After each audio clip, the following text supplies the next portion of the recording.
willing to get involved militarily to defend Taiwan if it comes to that? Yes. You are. That's the commitment we made. Oh, shit, man! Oh, shit!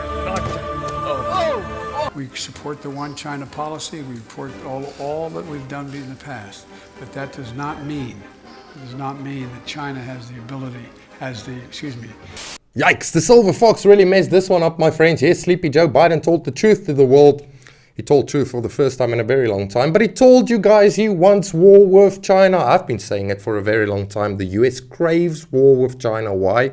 Because China is a country that's going forward with lightning speeds. The USA is slowly falling behind, and this makes them angry. They are losing that #1 spot, and that cannot happen, according to the USA politicians. Now, the only thing they have is making wars and blowing countries to pieces and bring this foul tactics into play in society. That's all they have. But this time, the Chinese people are drawing a red line, ladies and gentlemen. Anyway, this happened yesterday. President Joe Biden said Monday the United States would defend Taiwan militarily if Beijing invaded the self-ruled island, warning China was flirting with danger. Whoa, Silver Fox, are you sure now? I want to throw an idea just past, I want you to think about something. Do you really think that the US military is that well? The USA never won a war, my friends. Listen, they've never won a war. They've got this amazing military gear and beautiful suits and, I don't know, Navy uniforms and all that kind of stuff.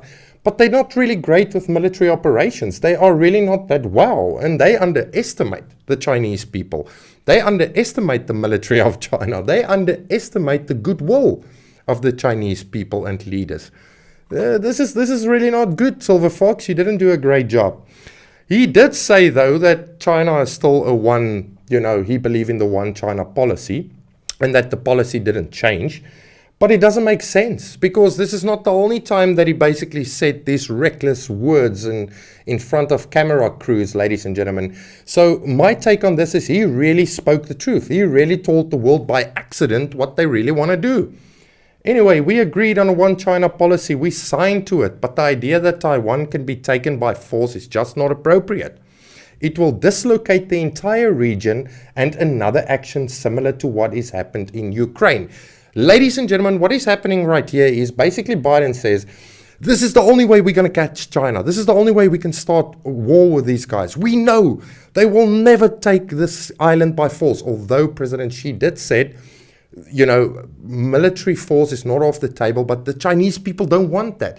It's their brothers and sisters. It's their own country. It's a province. They just want to reunify with diplomatic ways. But the USA keeps interfering there.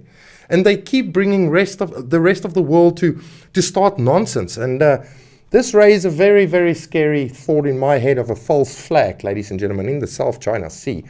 I think we need to remember this video. We need to check out for a false flag, because I can tell you guys now that World War III is not starting in Ukraine. Really, it's not. World War III will start in Taiwan. I tell you guys now, that is where World War III will start. And this Silver Fox over here is really underestimating the Chinese people. It is very dangerous. Anyway, ladies and gentlemen, this is not the first time he did this. Remember in the town hall with CNN, he did the same thing.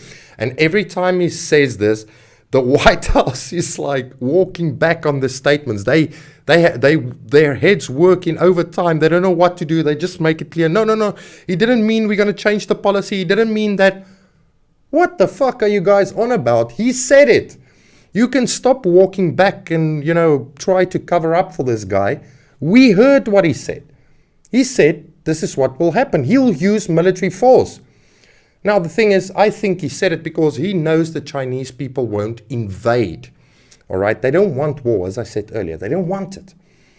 But I mean, this is reckless speaking. This is provoking, ladies and gentlemen. But in anyway, the Chinese people, or the Chinese responded. China hits back after Biden's flirting with danger, warning over Taiwan. Wang Wenbin, Chinese Foreign Ministry spokesman, said no one should underestimate the firm resolve.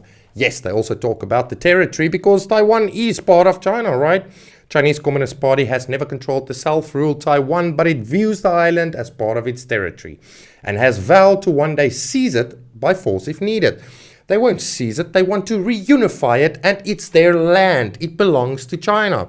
They don't want war. The USA wants to instigate war because they make money off making weapons and killing and wars, right? Also, the USA get all their chips from there, their silicone chips from inside Taiwan, ladies and gentlemen. And also, it's a very strategic area for the US to have their military operations, to keep their eye on China's rise, right? So that is what it's all about. But listen, I mean, imagine the Chinese say, okay, Texas, to America, hey, Texas is not part of America, and we want to go talk to the governors and get them on our side and start your own little self-ruled state, and we're going to go up against America. The Americans will not really like that, and the government will also not like that. That's the same what is happening in Taiwan, ladies and gentlemen. It's a province. That's what it is. Anyway, Silver Fox, I think you better hold your pants on. Don't underestimate the Chinese people and all your beautiful people out there. I think we better advocate for peace around this world, because the world has lost it. I tell you guys, we are going off the hills. We are seeing food shortages. We are seeing gas and fuel shortages. People gonna hate one another. And listen, he's instigating war on a global scale, but he needs to look into his own country, because I can tell you guys, things are not going well with inside the USA. And you don't want a civil war in the USA while you deal with global wars that you instigated. Your government instigated. So yeah, that's my take on this. Silver Fox, calm down, brother. Calm down. Anyway, thank you for watching, and I'll see you tomorrow. Bye.